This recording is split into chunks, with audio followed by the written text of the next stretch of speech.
Here she is. Oh, nice.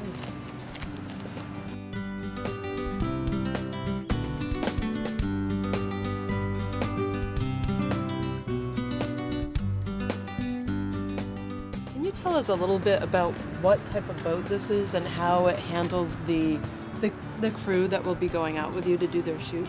Well, this is the brand name of this is Twin V. It's built in Florida as a fishing boat.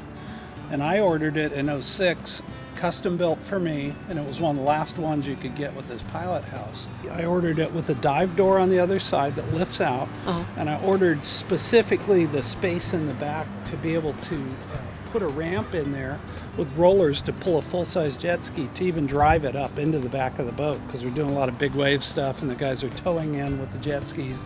So I knew for sure minimum we needed at least 1 or 2 skis for rescue and all of that. Okay. So the surfer can come right up to the back, and I drop the ramp down and just drives right in. So we built the heck out of it. Everything is really, really strong, not just your average towers that are kind of attached to fiberglass.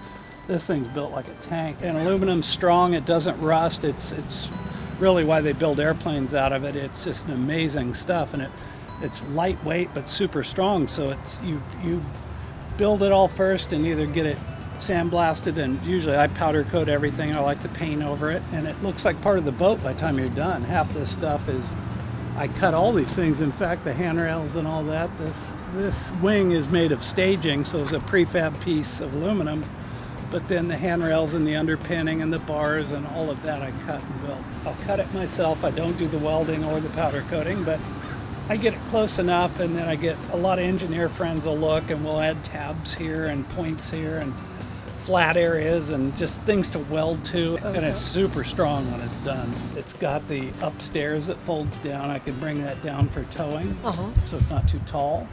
And I go, well, let's put a spot up front for videographers to work. So next thing you know, I built this and bolt that on, and then I went, oh, wait a minute, why don't we copy my friend in Florida who's got these wings? And that's when I went and got a captain's license and got an LLC and just started U.S. camera boats. When a camera crew does come on board and they're using tripods or perhaps some equipment that they've brought with them, how do you secure that equipment? But basically with the big tripods and all the gyro heads everybody's using, it's pretty much tie downs, and just tie down to all different areas.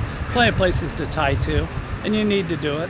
One of the unique things about this boat is this dive door that I had custom built, in the list of things I wanted when they built the hull. They had mentioned that they had done this on one other boat for diving and all that, and it was something they were doing back east with dolphins. And so I said, heck yeah, I want a dive door, and it costs quite a bit, but man, when we're doing some of the shots, guys will actually lay down and shoot, and we're running at water level. It's the lowest point of photography you can get on any boat I've ever seen.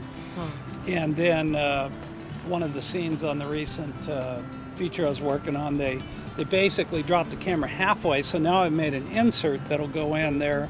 I'll put this insert in that sits about this high, and they still have this low angle, but we don't have any water entry. Then it's got a seal on the bottom. I don't want the guy trying to keep their feet dry if I can. So this big piece of boat is inside there on a little hanger, and when we're running, I'll bring it back, slide it in, and lock it down. It just looks like part of the boat. Okay.